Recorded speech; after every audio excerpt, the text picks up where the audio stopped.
Hello, everyone. We're your hosts, Hannah Marcelina. And I'm Serena Ruggiero.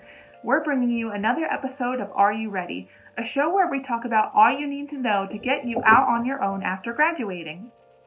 Stay tuned for today's guests, two sisters, an oncoming senior, and a college graduate.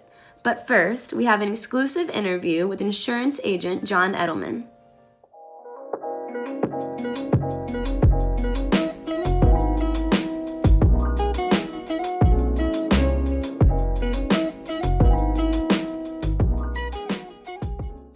Hello everyone. Today I'm so excited to tell you that we are joined by John Edelman, the owner of Edelman Insurance Agency. Hello. Hello. So today Mr. Edelman's going to be sharing with us some important tips and routines for college students to, keep in mind and get into regarding insurance. So let's get into it. Why do you think that it's so important for college students and even recent graduates to contemplate insurance early on rather than later on? In simple terms, insurance is something everybody has to buy at some point in their life. Mm-hmm. Most college students have heard of the Affordable Care Act, which required everybody to be insured for health insurance, which in essence pays for medical expenses for people. Most college students don't feel like they're affected by it because they're typically allowed to be covered under their parents' insurance while they're under 25 and still in college. So college grads haven't felt that yet, but it's something that will hit them very hard as soon as they get into the working world and are out on their own. Right. Other things that you're going to do: purchase a house, rent an apartment, buy a car. Those are all things where you're going to have an obligation to somebody else. If auto insurance, you'll have to have liability insurance in case you get in an accident and somebody else gets injured. And you're going to have similar issues like that with other insurances that are available to purchase. What are a couple types of insurance policies that you might think fit this category of, college students and, soon-to-be graduates the best? I think in order, and these are very basic types of insurance coverages. First would be health insurance, because Right. if you're not healthy and you can't physically get out of bed, or you can't go to work, you can't make money. If you can't make money, you can't pay for anything else in your life. So that's kind of the first leg of the stool. The second would be homeowners or renters insurance. Wherever you are, we all have things. So we have property, we have clothing, we have toiletries, we have stereos, we have phones. That's one type of insurance that's covered under a renter's or a homeowner's policy. The third type would be an auto insurance policy if you have a vehicle. Every state requires some level of liability insurance on a vehicle. Most people have heard of the old term PLPD, which is property damage and personal liability. And that is coverage that you would be required if you injure somebody else in an accident or you damage their property. Then you're liable, right? Yes. Yeah. Yep. So take an example of a student who falls asleep at the wheel and goes off the road and hits a house. How much does it cost to repair that house? That's where the liability would come in. So as far as, like property insurance, is that more like, like you mentioned, your phone? Or like things that aren't like your vehicle in your house? Okay. Property insurance is something we call first party coverage, which is somewhat of a misnomer. It's something you own or you have an interest in that could either be damaged or lost. Okay. Either way, you may want to replace that. And the question is, if you lost everything that you owned right now, let's say your dorm or your apartment were to burn down, how much would it cost to replace all your clothes? People don't think about how many pair of underwears and how many pair of socks and things like that, or toiletries. A friend of mine's house burned down. He said, I never realized how much dental floss he had, that he had to go through and replace each of those things. I can see from your picture, you've got a lot of artwork on the walls. Right. How much does it cost to replace each of those if and when something were to happen to them. And those are the types of things you have to think about. You've spent your life, even though you're still in college, accumulating things. Right. And there's a cost to that over time. Insurance is a way of paying a little bit every month or every year in the event of something major happening, where you would have to buy it all to replace it at one time. We covered the health insurance. We covered the property insurance. Now, I had heard something about casualty. Casualty and liability. Right. Which is what we call a third-party coverage. The three parties are the insurance company, you, and whoever might be injured. In a personal lines policy, meaning a homeowner's or renter's policy, there's really two things that you're insuring against. And that is bodily injury to somebody else or property damage to something else. So if you're thinking about college, somebody comes into your dorm room or your apartment and they injure themselves somehow, and they believe that you are responsible for their injuries. They can file a suit against you in the court system. The court system would then rule whether or not you were liable, and they would come up with some amount of damages that were required to be paid. But I never realized, you need to obtain that policy in order to, move through with everything. And what happens, one of the interesting parts of the liability policy for people is that it pays two things. It pays for your defense, pays for the cost of an attorney to defend you. It also pays for the cost of the damages. Thank you so much for not only talking to me and, informing me, but all the people that are going to see this. Definitely, I know there's people more educated than me, and I'd like to think there's some people that, don't know as much as me either. So thank you so much, John, Mr. Edelman, and hopefully, people, college graduates, people in college, or just anyone will be able to apply this information. And yeah, thank you so much. Thanks for tuning in, everyone. Appreciate your time. Hello, everyone. Now we're going to talk about resumes. I know you might be scared because building a resume is one of the trickiest parts of job searching, but it's crucial to spend time and get it right. As most recruiters only spend just over 7 seconds looking at a resume, you want to stand out right away. I'm going to share some tips, tricks, and simple ways to take your resume to the next level.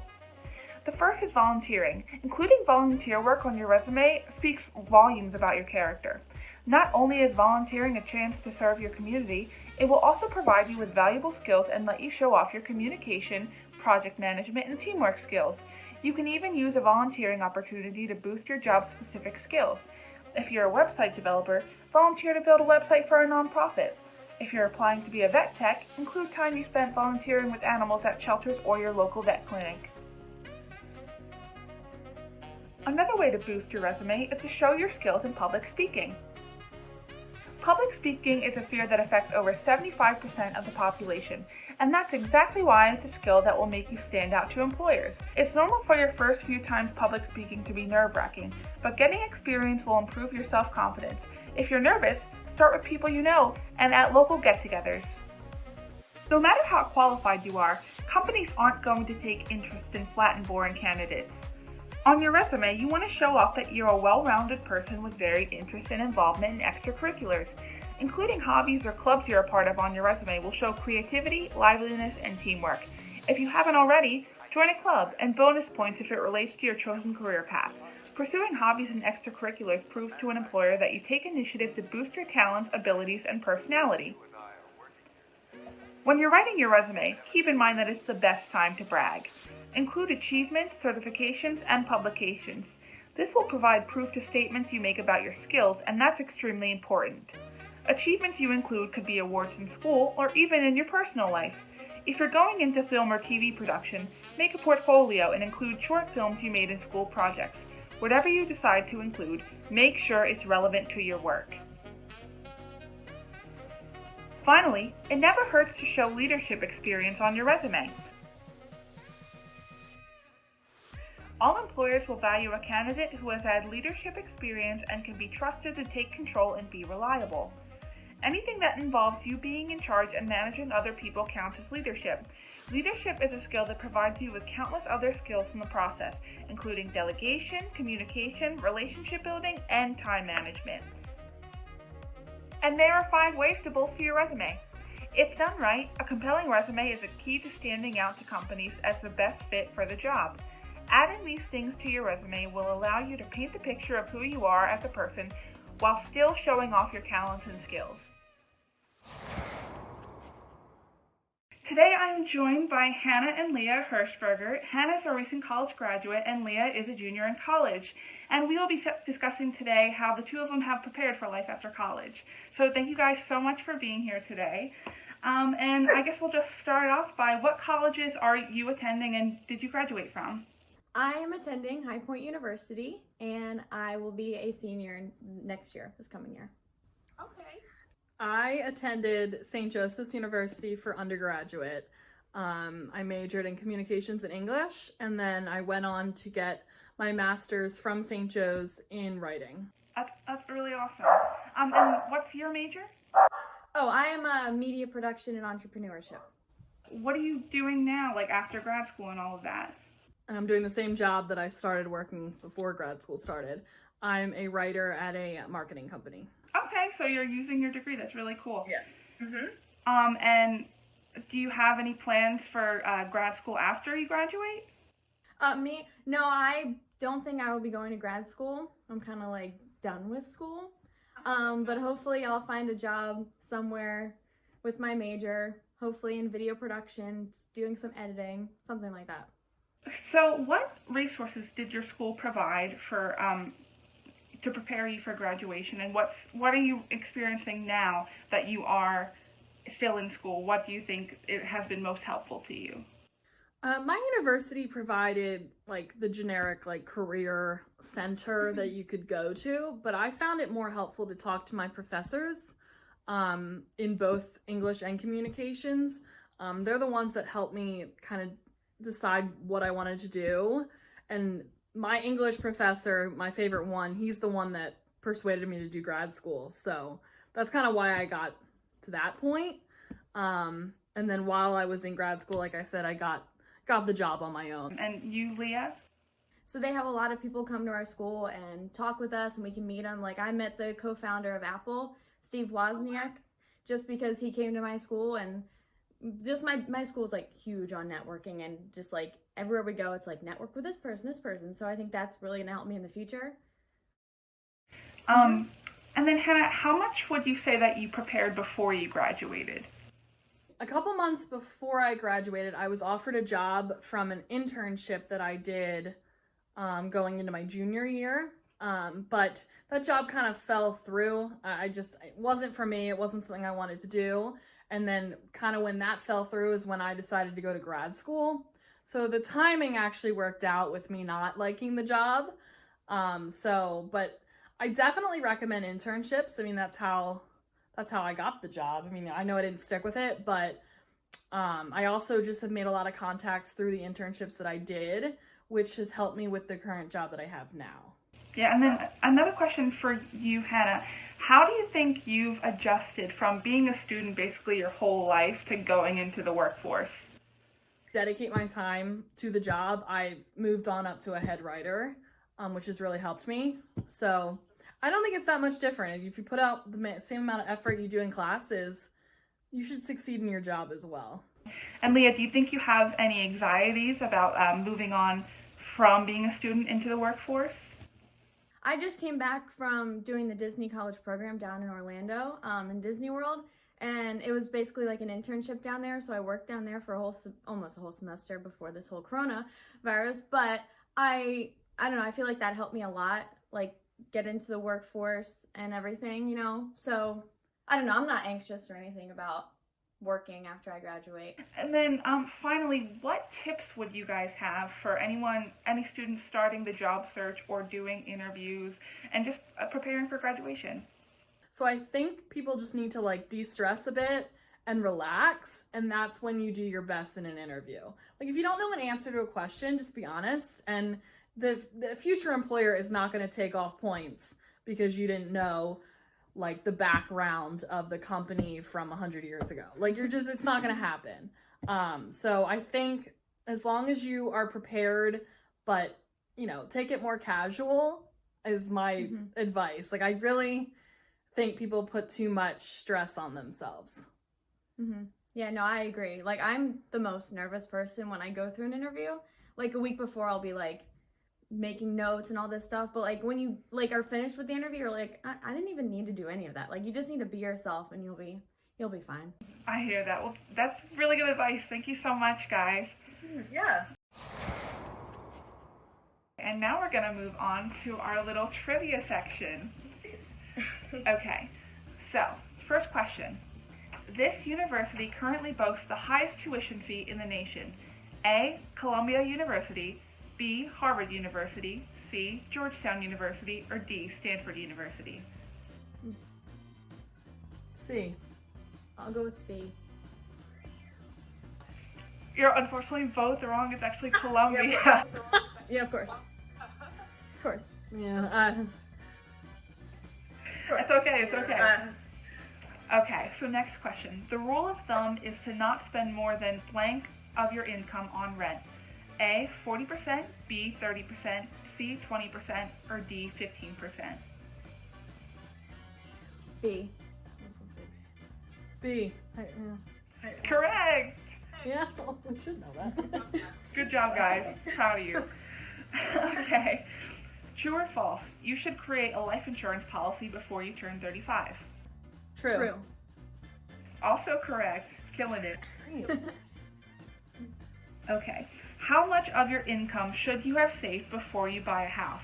A, more than 40%, B, at least 40%, C, at least 20%, or D, less than 20%. B. A. So you're actually both wrong. It's C. I thought it was higher too, so don't feel bad about that. Okay. Huh.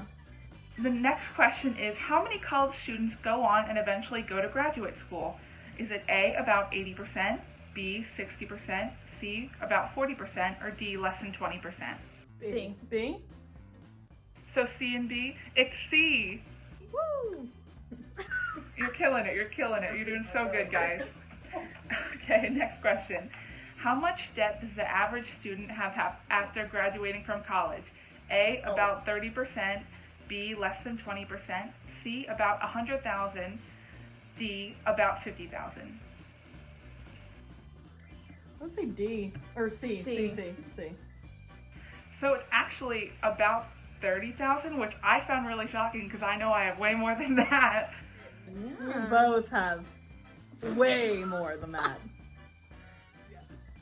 Like in the C range. What is the total outstanding student loan debt in the U.S.? A, 900 billion, B, 1.2 trillion, C, 1.5 trillion, or D, 850 billion? B. C. C, 1.5 trillion. Beating you. Okay, and the last question we have time for today is, what is the average salary of a new graduate?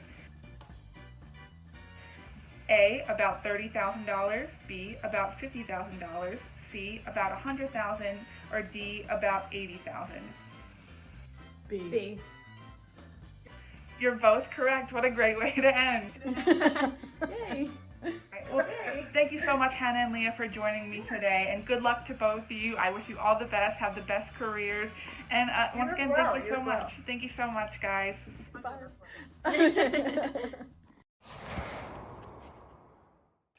All right, that's all we have time for today. Thanks everyone so much for joining us on another episode of Are You Ready?